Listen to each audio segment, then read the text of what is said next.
समय यात्रा एक ऐसी सोच जो हमेशा से इंसान को आकर्षित करती आई है।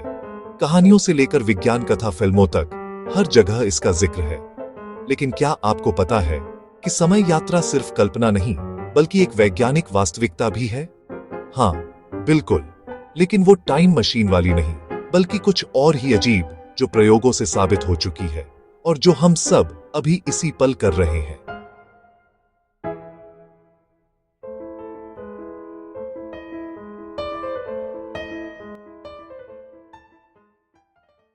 सबसे पहले एक बात साफ करते हैं, हम सब समय यात्री हैं। हर सेकंड हम भविष्य की तरफ बढ़ रहे हैं।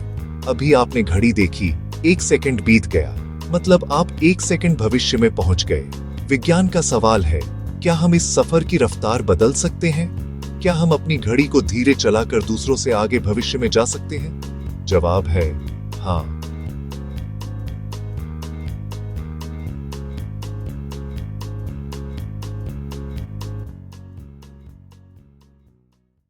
(1905) एक युवा क्लर्क स्विस पेटेंट ऑफिस में बैठा था।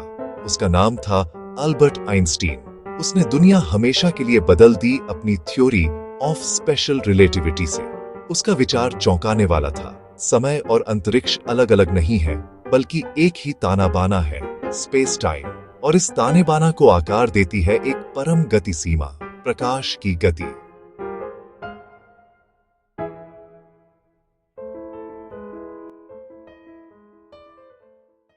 रिलेटिविटी के हिसाब से जितनी तेज आप चलोगे उतनी धीरे आपका समय चलेगा किसी और की तुलना में। इस प्रभाव को कहते हैं टाइम डायलेशन। फॉर्मूला है T ons ons afrex T RSQRT in 11 V C C T onsen, जहां T है स्थिर पर्यवेक्षक का समय और T है यात्री का समय।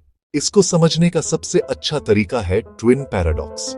सोचो, 2 जुड़वां हैं, एक पृथ्वी पर रहता है, दूसरा अंतरिक्ष यान में 99% प्रकाश की गति पर यात्रा करता है। उसके लिए 5 साल बीत गए, लेकिन पृथ्वी पर 35 साल बीत चुके हैं। जब वो वापस आता है, वो अपने भाई से जवान होता है। यह है असली समय यात्रा, भविष्य में छलांग लगाना।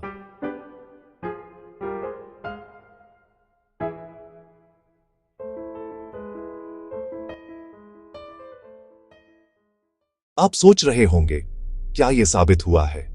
बिल्कुल। 1971 में हाफेले कीटिंग प्रयोग हुआ, जिसमें परमाणु घड़ियां हवाई जहाज में ले जाई गईं। वापस आने पर वो पृथ्वी की घड़ियों से अलग निकलीं, ठीक वैसा ही जैसा आइंस्टीन ने भविष्यवाणी की थी। अंतरिक्ष यात्री जब अंतरिक्ष में जाते हैं, उनका समय थोड़ा धीमा होता है, मतलब वो वापस आते हैं तो माइक्रोसेकंड छोटे होते हैं। 1977 में सर्न में म्यूओनन्स को प्रकाश की गति के करीब तेज किया गया। आमतौर पर उनका जीवन काल 2 माइक्रोसेकंड होता है, लेकिन तेज गति पर वे 30 गुना ज्यादा जिंदा रहे। ये सिर्फ रिलेटिविटी से ही समझा जा सकता है। आइंस्टाइन ने बाद में बताया कि सिर्फ गति ही नहीं, बल्कि गुरुत्वाकर्षण भी समय को मोड़ता है।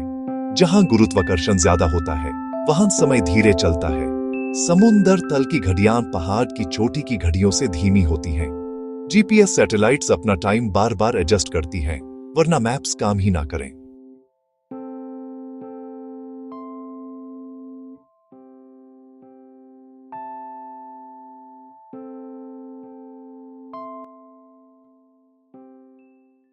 अब सबसे अजीब बात, अगर टाइम डायलेशन गति पर निर्भर करता है, तो फिर प्रकाश का क्या?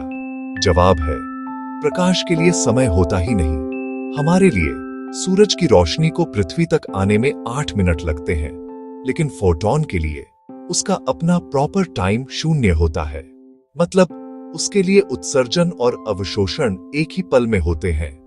तो जब हम प्रकाश को अरबों साल यात्रा करते देखते हैं, फोटॉन के लिए वो सफर एकदम तुरंत होता है, जैसे उसने समय का अनुभव ही नहीं किया। यहां से कुछ अजीब सवाल उठते हैं। अगर गति के साथ समय धीमा होता है, तो क्या समय कभी रुकता है? द्रव्यमान वाली वस्तुओं के लिए कभी नहीं, क्योंकि वो कभी प्रकाश की गति तक पहुंच ही नहीं सकती। अगर फोटोन समय को महसूस ही नहीं करते, तो क्या वो वाकई चल रहे हैं जैसे हम समझते हैं? और सबसे बड़ा विरोधाभास, ब्रह्मांड ने प्रकाश की गति को सीमा क्यों बनाया? अभी तक इसका सही जवाब विज्ञान के पास नहीं है। विज्ञान के अनुसार अभी तक सिर्फ एक ही दिशा संभव है, भविष्य की तरफ। गति और गुरुत्वाकर्षण से आप भविष्य में छलांग लगा सकते हो। अतीत में जाना, उसमें विरोधाभास आ जाते हैं। जैसे अगर आप अपने जन्म से पहले चले गए तो क्या होगा।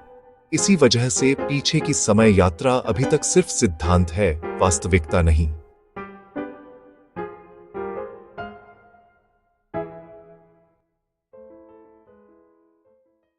तो असली सच क्या है? समय यात्रा कल्पना नहीं है, ये असली है, लेकिन सीमित है।